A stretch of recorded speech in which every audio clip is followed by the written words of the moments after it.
নতুন করে দলকে ঢেলে সাজাতে চাইছে বিএনপি। অতীতের ভুল ত্রুটি চিহ্নিত করে নতুন উদ্যমে তরুণ নেতৃত্ব আনতে চাইছে তারা। চলতি মাসের মাঝামাঝি সময়ে বাংলাদেশে আসতে পারেন তিনি।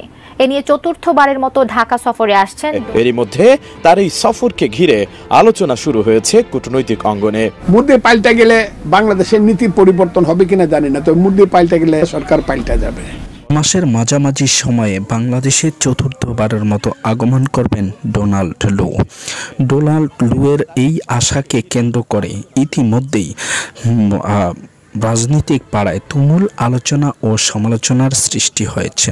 কেউ কেউ বলছেন মোদি সরকার পাল্টে গেলে পাল্টে যেতে পারে হাসিনা সরকারও।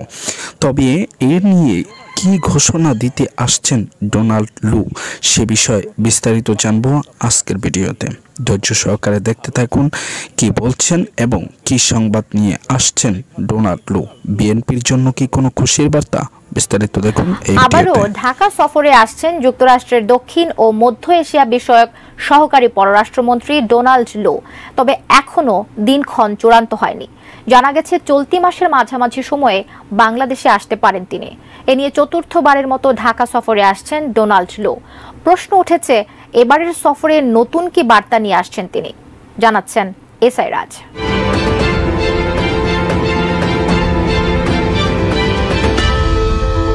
দুদিনের সফরে আবারও ঢাকায় আসছেন যুক্তরাষ্ট্রের দক্ষিণ ও মধ্য এশিয়া বিষয়ক সহকারী পররাষ্ট্রমন্ত্রী ডোনাল্ড লু। মঙ্গলবার দুই দেশের কূটনৈতিক সূত্রগুলো বিষয়টি নিশ্চিত করেছে। এরই মধ্যে তার এই সফরকে ঘিরে আলোচনা শুরু হয়েছে কূটনৈতিক অঙ্গনে।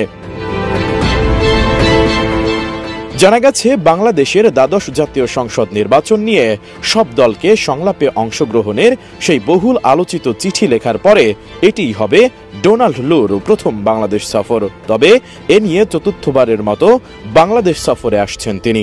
বাংলাদেশ, ভারত ও পাকিস্তানের সঙ্গে যুক্তরাষ্ট্রের সম্পর্কের বিষয়ে দেখভালকারী ডোনাল্ড লু বেশ আলোচিত। কূটনৈতিক সূত্রগুলো বলছে আগামী 14 থেকে 16 মে ঢাকা সফর করতে পারেন ডোনাল্ড লু। তিনি বাংলাদেশ যুক্তরাষ্ট্র সম্পর্ক নিয়ে আলোচনা করতে ঢাকায় আসবেন। গত মাসে ডোনাল্ড লু ওয়াশিংটনে অবস্থিত বাংলাদেশ দূতাবাসের একটি অনুষ্ঠানে যোগ দেন। সেখানে ওয়াশিংটনে নিযুক্ত বাংলাদেশের রাষ্ট্রদূত মোহাম্মদ ইমরানকে তার ঢাকা সফরের আগ্রহের কথা জানান তিনি। চলতি মাসের শুরুর দিকেও লুর ঢাকা সফর নিয়ে পররাষ্ট্র মন্ত্রণালয়ের কর্মকর্তাদের মধ্যে আলোচনা চলছিল। তবে ঠিক কবে নাগাদ লুর সফর হবে তা চূড়ান্ত ছিল না। এর মধ্যে সোমবার ঢাকায় নিযুক্ত মার্কিন রাষ্ট্রদূত পিটার হাস পররাষ্ট্র মন্ত্রণালয়ে ভারপ্রাপ্ত পররাষ্ট্র সচিব খুরশিদ আলমের সঙ্গে বৈঠক করেছেন। সেখানে লুর ঢাকায় সফরের বিষয়ে জানানো হয়েছে বলে সংশ্লিষ্ট সূত্র জানিয়েছে। সম্প্রতি মার্কিন যুক্তরাষ্ট্র বাংলাদেশের সঙ্গে দ্বিপাক্ষিক সম্পর্কের 5টি প্রধান ক্ষেত্রে উন্নয়ন এবং সহযোগিতা সম্প্রসারণে দুই দেশের চলমান অংশীদারিত্বের ব্যাপ্তি আরও বাড়ানোর বিষয়ে আগ্রহ প্রকাশ করেছে। ডোনাল্ড লুর সফরে সম্পর্ক বিস্তৃত করার বার্তা নিয়ে উভয় পক্ষের মধ্যে আলোচনা হতে পারে বলে জানিয়েছে সংশ্লিষ্ট সূত্র। পাকিস্তানের সাবেক প্রধানমন্ত্রী ইমরান খানকে ক্ষমতাচ্যুত করার পেছনে বিশ্ব গণমাধ্যমে লুর কথা উঠে এসেছে। সেই থেকে লু দক্ষিণ এশিয়ায় একটি পরিচিত নাম। বাংলাদেশের দ্বাদশ জাতীয় সংসদ নির্বাচনকে কেন্দ্র করে যুক্তরাষ্ট্রের নতুন ভিসা নীতি ইস্যুতেও আলোচনায় ছিল তার নাম। দক্ষিণ ও মধ্য এশিয়া বিষয়ক সহকারী পররাষ্ট্রমন্ত্রীর দায়িত্ব পাওয়ার পর ইতোমধ্যে কয়েকবার বাংলাদেশ সফর করেছেন লু। চলতি বছরের জানুয়ারিতে তিনি সর্বশেষ বাংলাদেশ সফর করেন। তখন তিনি যুক্তরাষ্ট্রের বেসামরিক নিরাপত্তা, গণতন্ত্র ও মানবাধিকার বিষয়ক আন্ডার সেক্রেটারি আজরা জিয়ার সঙ্গী হয়ে ঢাকায় আসেন। দর্শক, এতক্ষণ পর্যন্ত আপনারা শুনলেন বাংলাদেশে ডোনাল্ড লুয়ের আগমনের আসল চরিত্র কিংবা আসল কাহিনী। এবার আপনাদেরকে দেখাবো কি বলছেন বাংলাদেশের সরকারও পরিবর্তন হয়ে যাবে যদি মোদি সরকার পরিবর্তন হয়ে যায়। সে বিষয়ে কি বলছেন সাবেক ছাত্রলীগ নেতা, চলুন দেখি তার বক্তব্যটি। মুদ্রা পাল্টা গেলে বাংলাদেশের নীতি পরিবর্তন হবে কিনা জানি না, তো মুদ্রা পাল্টা গেলে সরকার পাল্টা যাবে। কারণ ফেসিস্টে চিনে ফেসিস্ট, ওই ফেসিস্ট পাল্টে গেলে এই ফেসিস্ট পাল্টে যাবে। ইন্ডিয়াতে মোদিকে সরায় যারা আসবে, বহু রং বেরঙ্গের পার্টি একমত হয়ে ক্ষমতায় আসতে পারে কিনা, যদি পারে তাহলে যারা আসবে সামহাও দে আর ডেমোক্রেট। মমতা থেকে ধরে অখিলেশ থেকে ধরে রাহুল গান্ধী, দক্ষিণে স্টেলিন, এইরকম যত আছে, এদের মধ্যে একটা গণতান্ত্রিক একটা ওই যে আন্দোলন সংগ্রামের মায়ের খাইতে খাইতে মানুষের প্রতি একটা মায়া, মমতা, আইনের প্রতি একটা শ্রদ্ধা আসছে। কাজে এরা যখন ক্ষমতা আসবে দেখবে বাংলাদেশে এক ফ্যাসিস্ট বসে রয়েছে যে প্রত্যেকদিন মোদির পদসেবা করত, তারা চাইবে যে বাংলাদেশে কোনো ফ্যাসিস্ট না থাকুক, এখানেও গণতান্ত্রিক শক্তি আসুক। এটা তাদের ইচ্ছা হইতে পারে, আর তাদের ইচ্ছা হইলে হবে। আমার দেশে তাদের হস্তক্ষেপ করার দরকার নাই, যেটা মোদি করতেছে আমার দেশে। আপনি বহুবার ভারতে গিয়েছেন, ভারতের অসংখ্য নেতাদের সঙ্গে আপনার সুসম্পর্ক রয়েছে। বিজেপি সরকার ক্ষমতায় যদি না আসতে পারে তাহলে কি ভারতের বাংলাদেশ নীতির পরিবর্তন হবে? আমি অসংখ্যবার ভারতে গিয়েছি, সেটা বলাটা ঠিক হবে না। আমি ভারতে প্রথম গেছি আমার মুক্তিযুদ্ধের সময়, এই প্রথম আমার যাওয়া 1971 সাল। তাও আর কোথাও যাই নাই।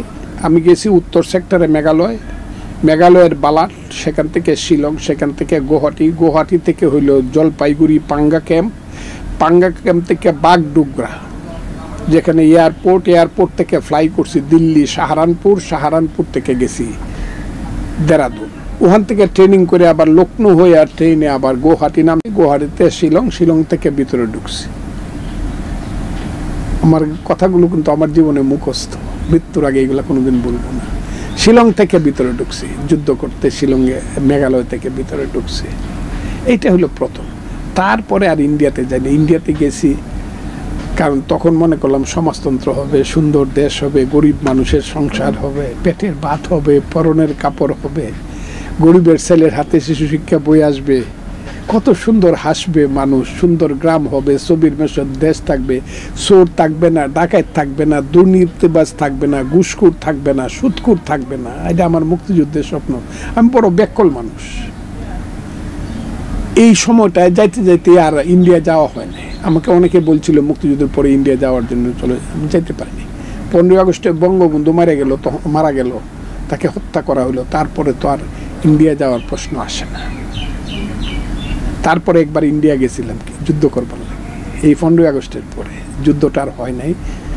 ধর্মনগর দিয়া গিয়া, মানে চা বাগানের, মাধবপুরের চা বাগানের ভিতর দিয়ে ধর্মনগর গেছি, ধর্মনগর থেকে আগরতলা গিয়ে আবার ব্রাহ্মণবাড়ি হয়ে ঢাকায় এসে গেছি। আর যাওয়া হয় নাই, যুদ্ধ আর ওখানে করি নাই। কারণ আমার কাছে তখন মনে হয়েছে তখন 71-এর পরিবেশ নাই যুদ্ধ করার মতো। এরপরে ইন্ডিয়া গেছি আমি আরো অনেক পরে। এইটা হলো আমন্ত্রণে। আমি যখন ছাত্রলীগের প্রেসিডেন্ট হইলাম 1981, 82, 83, ওই সময়। দর্শক, এতক্ষণ পর্যন্ত আপনারা শুনলেন। তো আপনাদের মতামত কিংবা মন্তব্য কি সেটি অবশ্যই আমাদেরকে জানাবেন কমেন্টস বক্সে। আর এরকম নতুন আপডেট নিউজগুলো পেতে অবশ্যই চ্যানেলটিকে সাবস্ক্রাইব করে পাশে রাখা বেল বাটনটি অন করে দিন, তাহলে প্রত্যেক মুহূর্তের আপডেট নিউজগুলো পৌঁছে যাবে আপনাদের কাছে।